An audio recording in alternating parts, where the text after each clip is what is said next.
Hai, Assalamualaikum. Balik lagi dengan saya, Ona Khairupan, di YouTube channel saya. Kali ini untuk video series untuk hashtag lawan TBC, hashtag sembuh dari TB. Kalau kemarin kan saya video sebelumnya tuh kayak mengencourage teman-teman yang memang dapat referensi untuk operasi dari dokter ya, jadi supaya nggak takut. Nah, terus lanjutannya nih pasti wondering dong, bertanya-tanya dong, kalau abis operasi tuh yang dirasain tuh apa aja sih jadinya gitu. Oke, ini mumpung masih fresh banget di ingatan saya dan saya ada jurnalnya, saya mau ceritain ke teman-teman apa yang dirasakan, insya Allah sedetail mungkin ya. Secara fisik yang dirasakan begitu melek kelar operasi ya. Oke, jadi saya operasi sadar-sadar tuh pokoknya setengah 12 malam. Yang dirasain pertama kali itu adalah mual dan langsung muntah. Itu kalau saya ya.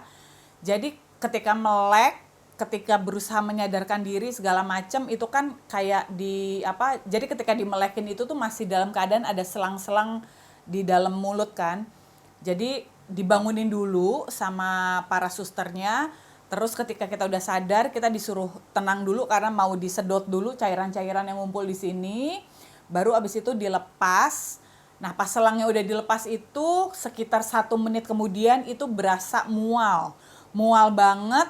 Nah, suster ini kayaknya memang udah prepare, kayaknya itu suatu hal yang lumrah ya, karena dia langsung ketika saya bilang mual, mau muntah gitu, dia udah langsung siap ada ada kantong plastik. Langsung muntah cairan itu banyak banget.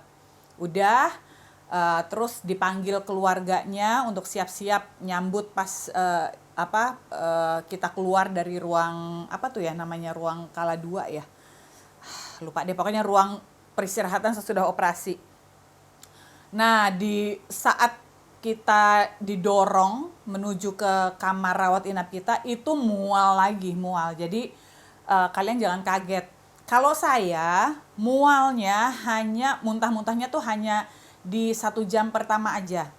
Karena habis itu kan langsung diinfusin obat mual ya gitu.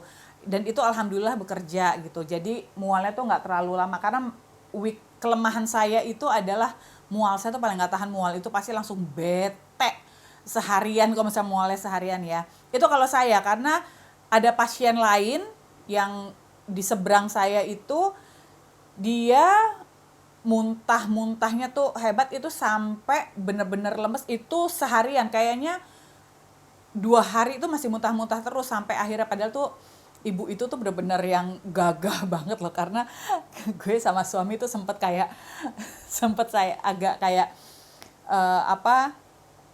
tersemangati gitu ya, karena dia tuh kan galak gitu ya sama penunggunya tuh, kayak ponakannya dia gitu. Jadi gue gibah, bukan ngegibah, ini mau share cerita lucu. Jadi dia tuh kayak galak gitu, jadi dimarah-marahin mulu kan yang nungguin. Terus udah gitu dia emang gagah banget, mau operasi itu juga badan tuh gagah, padahal dia tuh sarafnya tuh kejepit gitu.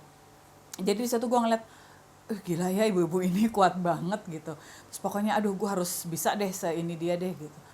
Terus pas lagi abis operasi dia terus muntah-muntah, tapi dia tuh kayak masih gagah banget. Gue tuh sampai aduh gila bisa ya dia ya, masih kuat ya, masih marah-marahin terus gitu, masih galak-galak kasih penunggunya. Gue tuh sampai gini, ya Allah kuat sekali, oh iya gue harus kayak dia gitu. Ya, nggak berapa lama setelah dia muntah-muntah terus akhirnya ya dia nangis terus akhirnya ya yang nungguin itu ponakannya itu yang benar-benar ngebelai-belai gitu loh. Jadi pokoknya jangan kaget, itu akan ada mual. Untuk for some people mualnya akan berlebihan banget, muntah-muntahnya berlebihan, tapi alhamdulillah pas lagi gue itu langsung teratasi gitu ya. Terus yang gue sadari secara fisik abis itu yang kedua adalah kaki gue tiba-tiba berat banget. Padahal sebelum operasi itu udah ringan gitu. Berat itu rasanya kayak satu kaki itu beratnya tuh 1 ton. If you know what I mean. Kalian yang mengalami myelopathy itu pasti you can feel me deh. Jadi kayak waktu pas sebelum operasi itu udah enggak berat gitu. Tapi pas abis operasi, ya Allah kok ini makin berat banget.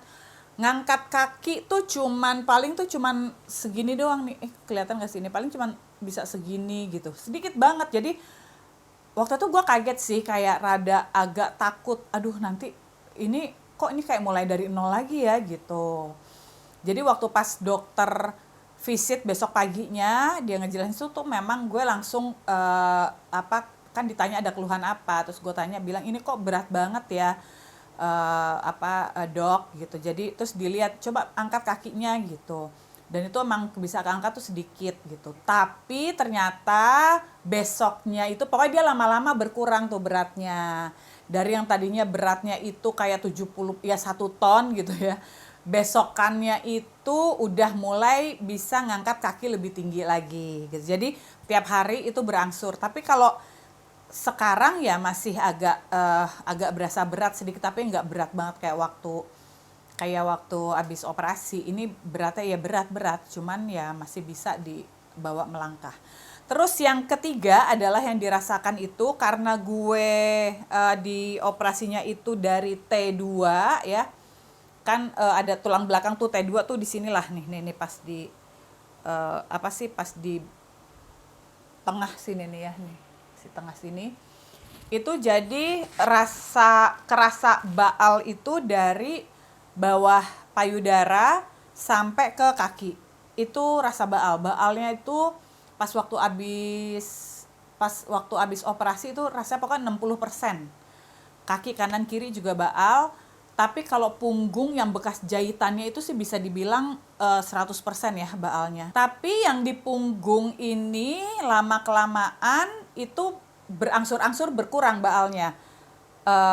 Sekarang sih kalau untuk yang perut udah nggak ada rasa baal ya. Tapi di kaki kanan itu masih. Kalau kaki kiri udah pure bisa ngerasain deh. Bisa ngerasain sentuhan gitu. Oke, yang kelima, selama 4 hari sesudah operasi itu tangan susah banget untuk kita koordinasikan. Jadi gue untuk ngangkat tangan itu juga berat gitu ya. Terus untuk makan, untuk ngarahin, untuk megang aja tuh masih belum bisa gitu. Apalagi kalau misalnya kita gerak ngambil sesuatu gitu, ini tuh langsung sakit cenat-cenut. Dan emang ini juga belum bisa, tangan tuh belum bisa dikoordinasikan dengan baik. Terus kalau misalnya mau makan, itu pas di hari ketiga ya. Pas mau makan itu kita gue ngangkat bawa sendok gitu, itu nanti ke bawah itu bisa ke sini gitu loh. Jadi emang harus ada yang nungguin atau disuapin gitu. Nah, kalau sekarang sisanya sih udah bisa dikoordinasikan dengan baik. Tapi jari telunjuk ini masih suka gemeteran gitu loh. Kadang-kadang gitu. Kemarin tuh kejadian waktu pas gue lagi mesti make upin klien dan harus masangin bulu mata palsu. Nah, itu agak gemeteran gitu, jadi gue handover ke asisten gitu. Cuman nggak tahu, sekarang sih lagi jalanin senam-senamnya. Kalau emang kalian perlu, I can show you kayak apa, nanti bikin video sendiri, let me know ya kalau emang mau ya. Ini sih so far belum ada nih, ini udah seminggu belum ada gemeteran lagi. Coba ya, mudah-mudahan udah nggak ada ya. Oke, yang selanjutnya yang keenam itu adalah area pundak. Ya Allah Tuhan, ini yang paling challenging banget.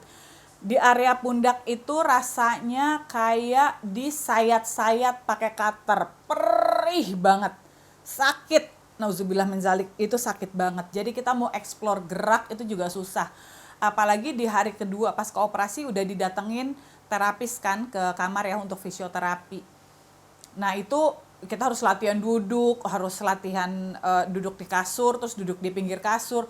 Itu Masya Allah itu sakit. Ada sih videonya, cuman ya I cannot show it to you guys, nggak bisa gue tunjukin karena kan itu gue benar-benar nggak pakai hijab, masih pakai baju rumah sakit gitu ya. I was a mess saat itu deh. Jadi itu sakitnya sakit banget. Rasanya kalau kalian mau tahu rasanya, ya ambil aja cutter.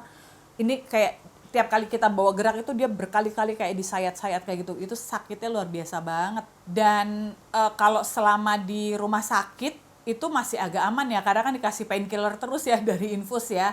Terus begitu udah jadi gue waktu itu 11 hari di rumah sakit, pas udah hari ke-9 itu udah mulai dikurangin dosis painkiller ya. Jadi udah mulai dong makin nyut-nyutan berasanya kan.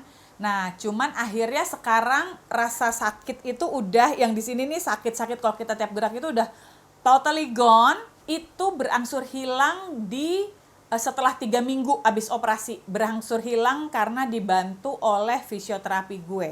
Oh, my therapist is the best. Nanti gue akan cerita abis ini ya.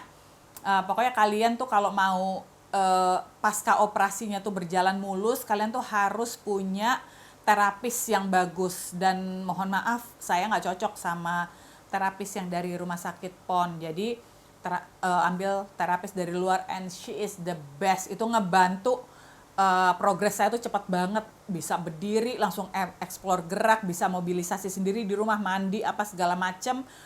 Langsung terus bisa fokus berjalan, dan sampai sekarang tuh kayak kita masih berusaha memperbaiki yang emang belum lentur-lenturnya gitu.